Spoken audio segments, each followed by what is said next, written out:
And he's in his first fight. Those Gates. Gates and Stewart. A couple of both tough very boys. tough battlers. Boy, Seth Stewart can go. Stewart hit him about 12 lefts. Threw him fast. Stewart is 27 years old, has been in the New Jersey organization. And Stewart can fight. Enough said, right? Enough said. Strong, tough boy. Gates, 222 minutes in 27 games 1 year in the International League. The best. Stewart against Gates. I mean, if you're looking for a Bruins edge. That was a good fight by Stewart. I mean, if he fights are good. Obviously, we have our detractors out there that don't like fighting. But Intimidate's not going to be molested. There's the stick in the face that cut him. That's what upset him in the first place. Enough of this nonsense. I'm not taking it from you. Missed him with the uppercut. Then Stewart starts with the lefts, and he hit him about 4. Stunned to see that they admitted that, and Gates has no problem with it. In the gloves, back in the blue zone. Grimson and Kimball. Grimson throws a right, another right. Now Kimball, oh, he knocked Grimson down with 2 right hands, and down goes Grimson, and the linesmen jump in. They might have hoped it would go 15 rounds. That was strictly a 1-rounder. Quick shots from Grimson, and then a knockdown punch from Darren Kimball. So it's a go, and then the play moved to center ice, and the fight began. Grimson, a flurry of good rights, but boy, oh boy, I'll tell you. In the you bring the Russians to not a junk over here. Wait a minute, for scoring. You don't bring them over here to hit. You don't bring them over here to back check, fight. God, they would never fight, for sure, eh? Right. Now, wait a minute, yeah, for sure. Joe, you bring them over here to get points. You know how many foreigners there are in the top 22 scoring in the league? 1. So they don't hit, fight, and they don't score goals. All they do is take our money back. Jerry Meehan's a lawyer, and Pavel Bure is a great Soviet scorer. Stay away from the gavel and the Pavel, according to the unraveling Don Cherry in this installment of the Coach's Call. Eiserman slapped it away. Schimmelda's inside the net. Now Nolan is drilled by Chason. Chason coming after Owen Nolan. Nolan's no stranger to this kind of stuff from his junior days. Chason got a pretty good hold on him and wrestles him down to the ground. Well, I think that Konstantinov and Sundin yapping at each other in 2 different languages, I'm sure. I think that goes back to Nolan taking that enough. Just 8 seconds left in the period. There'll be at least coincidental majors to Nolan and Chason. Just before the break here after 40 minutes. Cheveldae backed underneath the crossbar. He got out of the way nicely. And Basson dropped the gloves. In behind the play. Basson a right hand. Another right by Basson. Basson and Thomas were teammates at one time. And Basson certainly got the best of that one, as now the linesmen jump in. Boy, you just look in the eyes. And finally, Thomas and Basson separated. There was a fight in the first period. Darren Kimball and Stu Grimson, and the Blues, Kimball got the better of that one. 6-0. St. Louis penalty number 28, Bob Basson, 5 minutes for fighting. Blackhawk penalty number 32, Steve Thomas, 5 minutes for fighting. At 6:05. St. Louis penalty, Basson, 5 for fighting. Blackhawk. Basson and Thomas both get 5 minutes for fighting. Detroit zone. Icing if it's touched first by Marsh. Oh, they called it no. And Marsh has got it up in his chest. He gets drilled by Sundin, and then Brad Marsh goes after Matt Sundin. Why was that not icing? I don't know. He did touch it, Marsh, first. And I thought they had indicated it would have been an icing, or should have been an icing. Marsh is upset because he touched the puck first, and there should have been a whistle on the icing call. By Jacques Cloutier. Going after Fedorov. He's punched Fedorov twice in the face, and Bird jumps in. Good for him. Sergei got a pretty good pop in on Craig Smith before they were separated.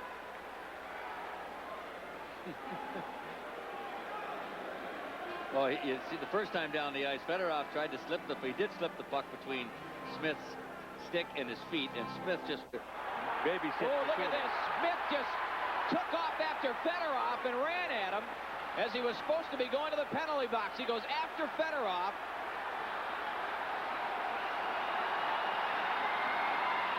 What is Greg Smith thinking? And what is he thinking?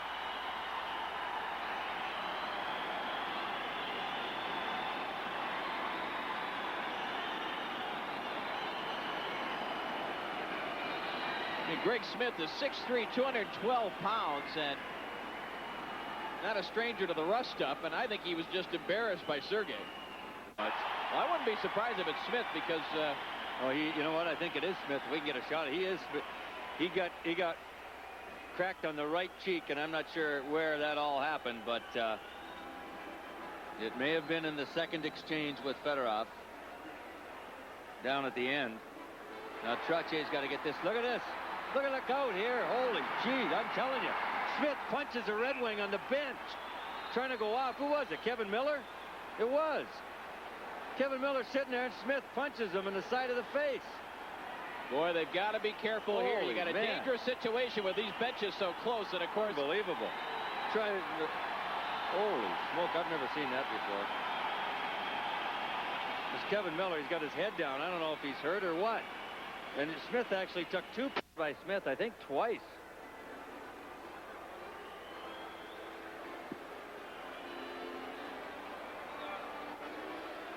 That's unbelievable. That is unbelievable. Look at Miller, like he tried to get out. Oh, geez, he did. That's unbelievable. He's right. Well, teams, I tell you, take a lot more liberties when they know certain guys are not in the lineup. And, of course, we mentioned the guys that were scratched tonight. Dave Chambers did not dress Wayne Van Dorp or John Kordick, and I'm sure that decision, largely because of the fact that the Red Wings didn't have Troy Crowder or Bob Probert. Stitches in the way you go, but it looked like Miller kind of just turned his head as Smith tried to see. Look, Miller there does. He kind of grabbed him by the jersey, and he didn't expect Smith to come back again. He kind of look at a couple of Red Wing players try to get a smack at Smith from the bench position. What do we got behind the play? Kerr and Nolan.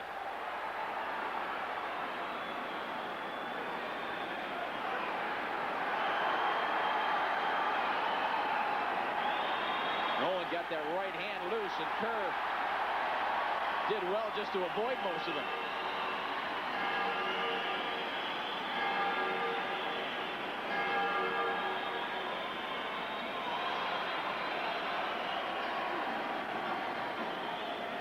Spin around and get control of it. Here's a penalty to King, and now McSorley and Chris King get into a scrap. King was going to get the original penalty, and McSorley with a headlock on Chris King. And King trying to throw a right hand.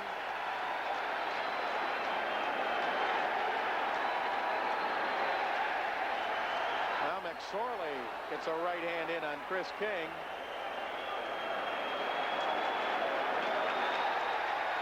And they're going to break him up.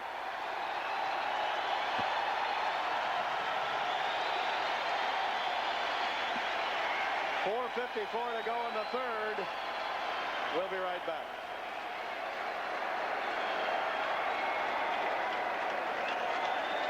Rangers. Chris King levels Frank Breaux right there, and Marty McSorley sticking up for his teammate. It's a tough job McSorley has, but he changes Chris King's mind. Just two power play opportunities. Here goes Cronin right after Probert. Probert has not taken off his gloves. He's completely trying to just draw the penalty on Cronin. And what an interesting call this will be. No kidding. No kidding. Now Probert's going to go. He's going to go for something. Now, how can he put Probert in the penalty box? I'll be honest with you, I did not see him start. It'll be a 5. Now Probert, there it is. 5 minutes for Cronin. Cronin. I'm not sure what started that whole thing. Well, Cronin did get a 5-minute front to Stewart. Stewart can't get a handle to it. It rolls to Jablonski. Stewart going now. Stewart with Murray Barron pounds him down. Twice we've seen Stewart fight, and he has well, dominated, I would say. Dominated the 2 fights he's had thus far. This is a tough area of this game to dominate all the time, but he certainly won his first 2 with the Bruins. An excellent play by Andy Brickley to set Stewart up. He just drifted away. Had a nice chance. Watch Brickley protect the puck in the corner. The play, then Stewart, and there we go, another left and a right.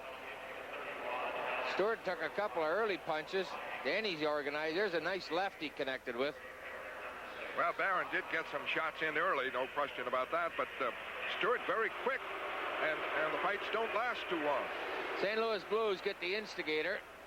Bruins on a man advantage. For John Cronin, here comes Probert. Boom, Probert went down. Cronin was ready for him. And now here they go. Now Cronin's going to try to turtle, and I don't think Probert's going to let him.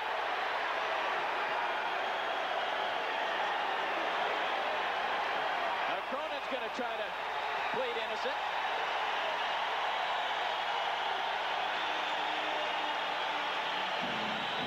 Cronin's a pretty strong boy. Probert took a pretty good run at him.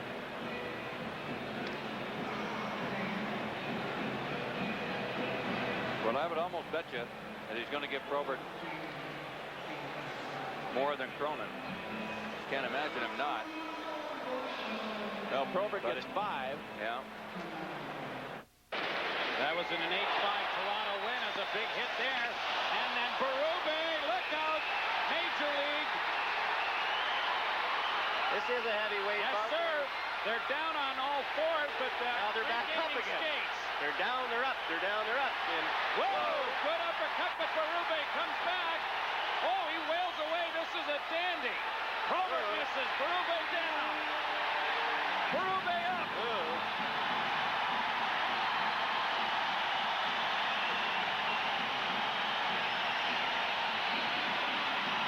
Berube cut underneath the left eye, and Probert rather disheveled in a major league bout here in the first period. Nope. well, look at Bob Probert rearranging his sweater. A major league heavyweight bout. Probert and Berube. And there's Berube. He doesn't look any the worse for wear. Here's how it starts. A big hit by Bob Probert. And in comes Berube. And There didn't seem to be much discussion. ready and Why? willing. I've often wondered this. Why does Bob Probert not wear a sweater? Montreal. Muller into the corner. There's Turgeon looking for Savard. Another penalty coming up against the Penguins. And Muller took a swipe at Gordy Roberts. Penguins are getting a penalty, and I think the Canadians lost their advantage. Muller mugged Roberts. No doubt about that. So there's some confusion starting on the penalties. I don't know if either team is going to end up with an advantage here. This for Muller. The penalty was being called against Pittsburgh by Marawelli at that point. That's right. Pittsburgh had the original.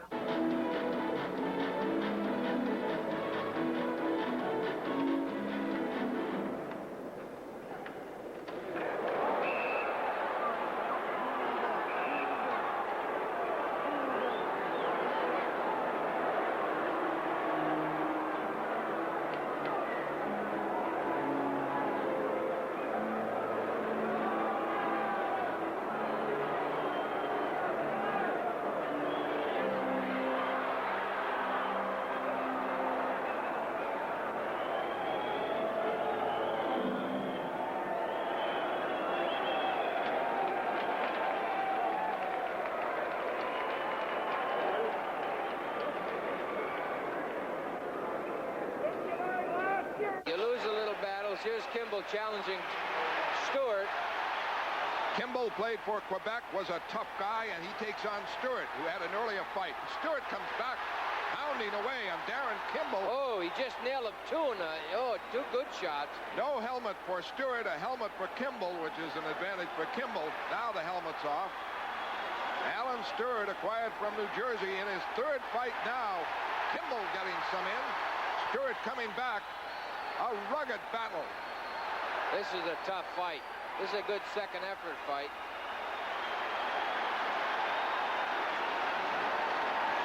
Well, Stewart is one tough customer. And the score, the Blues 3, the Bruins nothing. Back in a moment.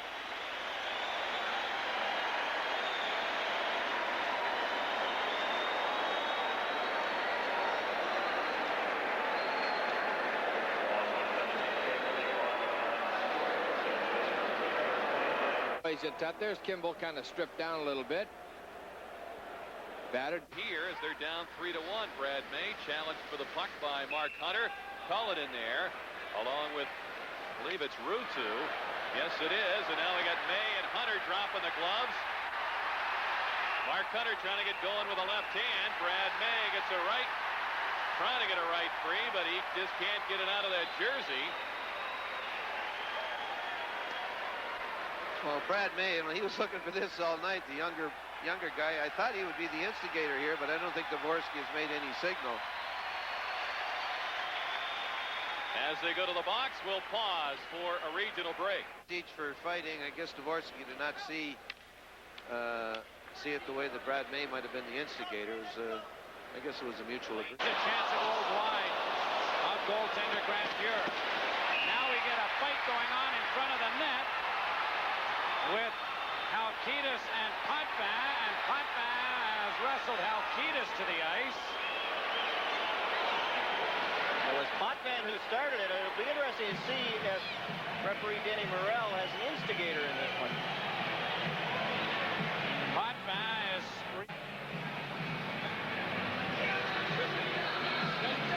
is going to the Detroit dressing room. Here's the shot. And after he takes the shot, he's hit by Halkitis and then thrown to the ice face first. And Potvin then gives Halkitis a slash, goes after him. So the slash and the instigator of the penalty, obviously, is what is done there. It's a real letdown, and then you have to pick yourself up and then get back involved. Here's Samuelson and McPhee ready to drop their goals. It comes to an end. They went into the boards hard, and Samuelson had the stick up. And those two Opposing fans, it's usually not. That'll help Samuelson. He does get involved, doesn't he, Steve? Boy. Well, when the Canadians heard that he got traded to Pittsburgh, I think everybody wanted to chip in and buy his ticket to Pittsburgh to get him out of the Adams division. Well, that has been broken up, and the two teams ready.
That one didn't work.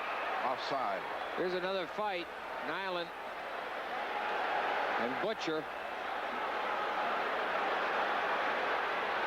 Butcher it was who hit Duras with 5 seconds left in the period on the boards. And Nyland and Butcher entangled now.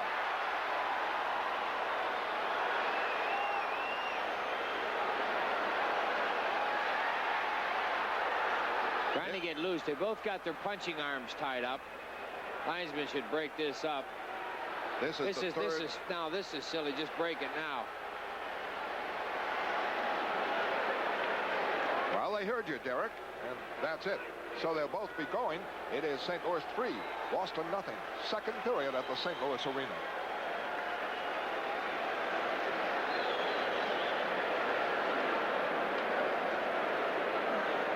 Nyland got one punch in anyway. Bruins pretty good 2 minutes here as Nyland is out with Butcher for 5 minutes each for fighting. Nyland gets the extra 2. Extra 2 to Chris Nyland.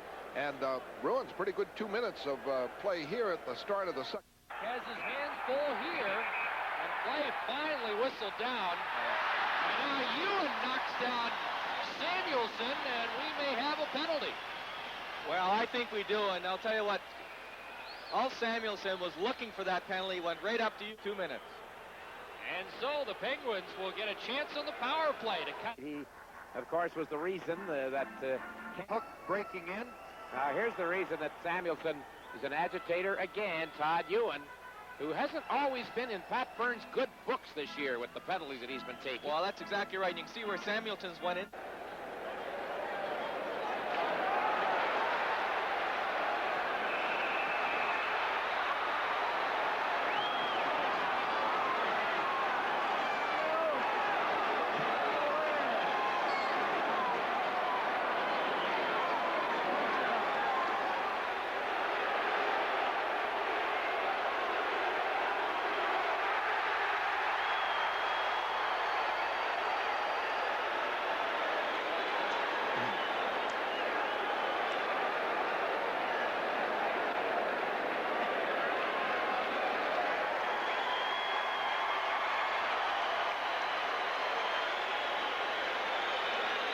Okay.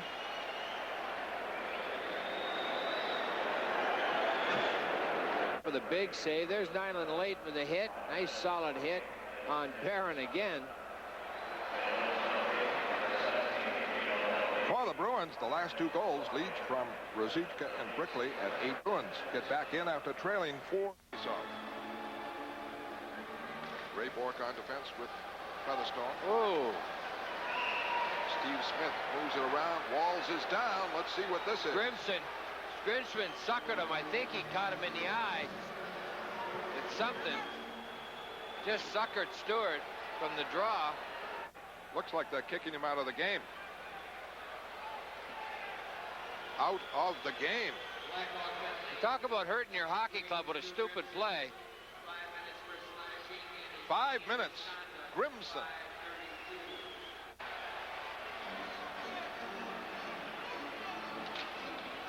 Ooh. Oh, he got it in the stomach.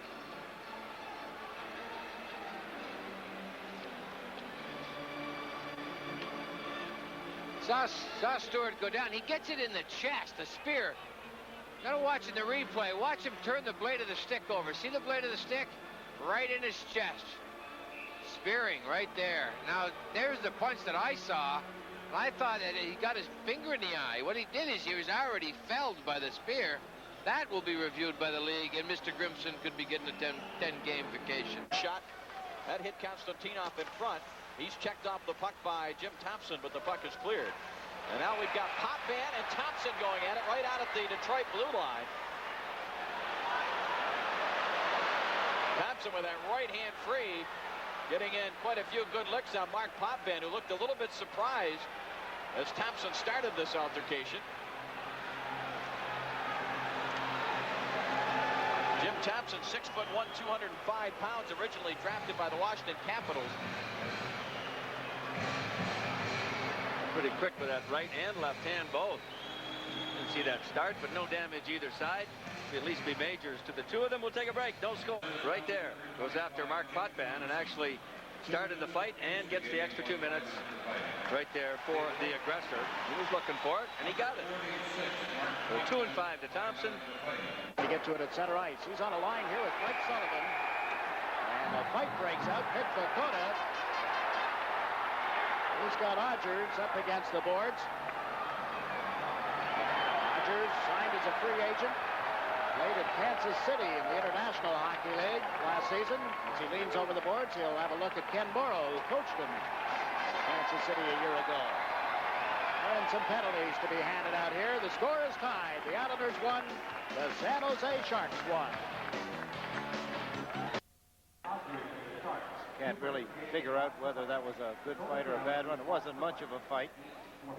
He has had the ability to score goals. There's Mick Vakota poking the puck away. They just kind of bumped, hanging onto his stick. Well, Hodges didn't back up. 21 years old. I guess he got the instigator penalty. 4 years with the Brandon Wheat Kings. The last 2 years he played there, he had 31 and 37. Miller across the Haller. There's a shot that rolls to the front of the net, and Melanson holds on for the faceoff. And now we have some shoving in front. Miller is in there. Miller wants Lefebvre. And Miller starts punching Lefebvre. And down goes Lefebvre on the back of the net. The Sabres trying to get something going. Miller trying to fire up his team. And he goes right to the dressing room. Ice. And a fight all set to go. Maybe Mick Vakota. And Stu Grimson. Shadow boxing at the moment. And Mick goes in. Down goes Grimson. In comes Mick's fist. And the line's good. To the credit of both teams, they went to their respective bench areas, and now Vakota, after having been involved in his 8th fight in the 11th game for the Islanders this season, nobody had to show him how to get to the penalty box. Several Islander fans on hand here at Chicago Stadium tonight. To Billington. Behind the net, Barr. What a shot by Ronnie Stern. Barr looks for him and wants to fight. Danico better get out of there. He does.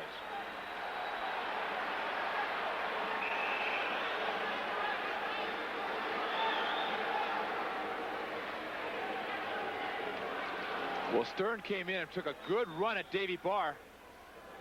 Davy Barr not about to let that go by, but Gary Stern took the hardest hit I've ever seen in a National Hockey League game against the Chicago Blackhawks. He came down the right boards, cut across into the middle. So look at the check right here. This was a close. Davy Barr just saw him at the last minute. The puck went into Stern's feet, and he Just wide of Malachuk. Now Kerr is swatted by Miller, and here comes Potvin, and away they'll go. Well, he took on a big guy, and that Miller, I'll tell you. Miller's 6'4" and over 200 pounds. He's a moose. Look at him screaming, get out of here, get out of here. Players are supposed to go to their designated benches. Potvin got a hold of Miller's flutter, but